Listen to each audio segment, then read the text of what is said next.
कथा का नाम है धर्मराज की धार्मिकता। महाराज युधिष्ठिर ने जब सुना कि श्री कृष्ण ने अपनी लीला का स्मरण कर लिया है और यादव परस्पर कलह से ही नष्ट हो चुके हैं, तब उन्होंने अर्जुन के पौत्र परीक्षित का राज तिलक कर दिया।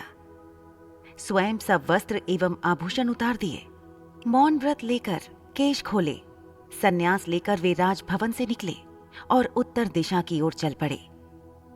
उनके शेष भाइयों तथा द्रौपदी ने भी उनका अनुगमन किया।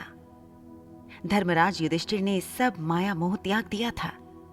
उन्होंने न भोजन किया, न जल पिया और न विश्राम ही किया। बिना किसी ओर देखे या रुके वे बराबर चलते ही गए और हिमालय में बद्रीनाथ के आगे बढ़ गए। उनके भाई तथा रानी द्रौपदी भी बराबर उनके पीछे चलती रही। सतपथ पार हुआ और स्वर्गरोहण की दिव्य भूमि आई। द्रौपदी, नकुल, सहदेव, अर्जुन ये क्रम क्रम से गिरने लगे। जो गिरता था वह वहीं रह जाता था। उस हिम प्रदेश में गिरकर फिर उठने की चर्चा ही व्यर्थ है। शरीर तो तत्काल हिम समाधि पा जाता है। उस पावन प्रदेश में प्राण त्यागने वाले को स्वर्ग की प्राप्ति से भला कौन रोक सकता है। युधिष्ठिर न रुकते थे और न गिरते हुए भाइयों की ओर देख ही रहे थे। वे राग द्वेष से परे हो चुके थे। अंत में भीमसेन भी गिर गए। युधिष्ठिर जब स्वर्गरोहण के उच्चतम शिखर पर पहुंचे तब भी अकेले नहीं थे। उनके भाई और रानी द्रौपदी मार्ग में गिर चुकी थीं, किंतु एक कुत्ता उनके साथ था। यह कुत्ता हस्तिनापुर से ही उनके पीछे पीछे आ रहा था। उस शिखर पर पहुंचते ही स्वयं देवराज इंद्र विमान में बैठकर आकाश से उतरे। उन्होंने युधिष्ठिर का स्वागत करते हुए कहा, आपके धर्माचरण से स्वर्ग अब आपका है, विमान में बैठिए।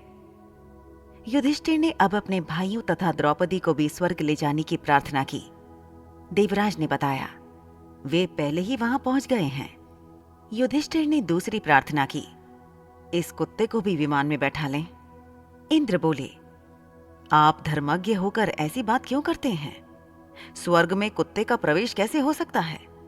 यह अपवित्र प्राणी मुझे देख सका, यही बहुत है। युधिष्ठिर बोले, यह मेरे आश्रित है। मेरे भक्ति के कारण ही नगर से इतनी दूर मेरे साथ आया है।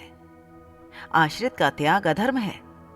इसके बिना मैं अकेले स्वर्ग नहीं जाना चाहता।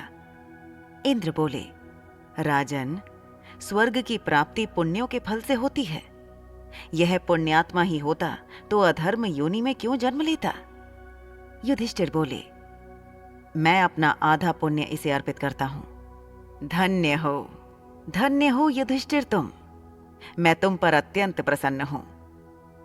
युधिष्ठिर ने देखा कि कुत्ते का रूप त्याग कर साक्षात धर्म देवता उनके सम्मुख खड़े होकर उन्हें आशीर्वाद दे रहे हैं।